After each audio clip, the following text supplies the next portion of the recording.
কখনো কারো অভ্যাস খারাপ করে দিতে নেই, এটা আমি আগে না বুঝলেও বয়স হওয়ার সঙ্গে সঙ্গে হাড়ে হাড়ে বুঝতেছি। আচ্ছা, তার আগে আপনাদেরকে একটা টিপস দিচ্ছি। আপনারা যখন পাতলা ডাল রান্না করবেন তখন ডালটা একবার ফুটে ওঠার পর এটাতে লবণ, তারপরে হচ্ছে পেঁয়াজ কুচি, রসুন কুচি, একটা তেজপাতা আর হলুদের গুঁড়া দিবেন।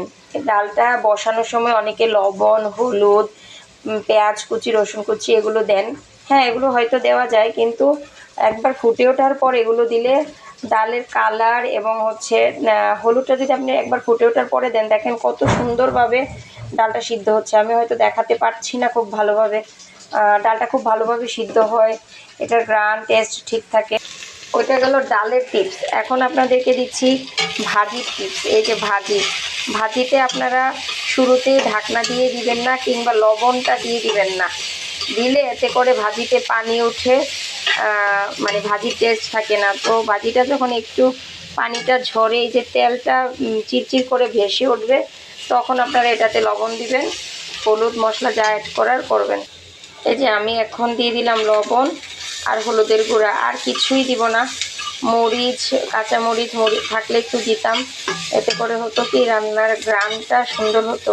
কিন্তু মরিচের গুঁড়ামরিচ দিব না, ভাজিতে গুঁড়ামরিচ যায় না। আর যায় না তবুও একটু দেওয়ার চেষ্টা করতাম, কিন্তু সেইটুকুও দিতে পারবো না, কেননা আমার বাচ্চারা মরিচ খায় না, ঝাল খেতে পারে না।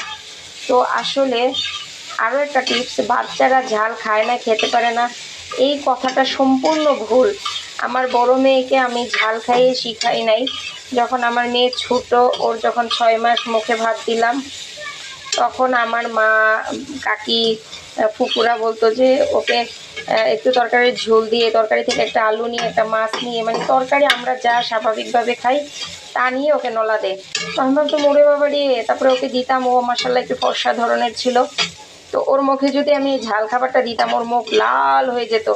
আর আমি মা কাকিদের সঙ্গে খুব রাগ করতাম যে ওনারা আমার সন্তানের খারাপ চায়, কীভাবে এত ছোটো বাচ্চাকে ঝালটা দিতে বললো, বড় হলে দিতে পারতাম। আসলে ওনারা আমাকে লালন পালন করছে, আর আজ আমি মাগিরি দেখাচ্ছি। তো এগুলো দেখাতে যায় কি হয়েছে, আমার মেয়ের বয়স এখন 8 বছর, মাসাল্লাহ মাসাল্লাহ আলহামদুলিল্লাহ, কিন্তু সে ঝাল খেতে পারে না। তো এই বড় মেয়ের এই অবস্থা দেখে ছোটো মেয়েকে শুরু থেকেই আমরা যা যা খাই ঘরের পারিবারিক খাবার দিলাম, মাসাল্লাহ আলহামদুলিল্লাহ ও ঝাল খেতে পারে, সব ঝাল খেতে পারে, লবণ মরিচ দিয়ে আমাদের সঙ্গে কাঁচা আম পাকা আম খেতে পারে, সব পারে।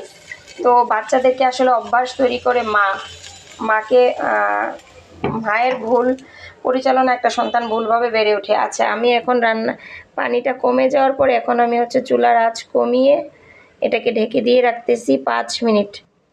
চুলার আঁচ কমালাম, 5 মিনিটের জন্য ঢেকে আমি এটাকে রান্না করব। 5 মিনিট পরে এসে দেখবো ইনশাল্লাহ আমার ভাজি হয়ে গিয়েছে।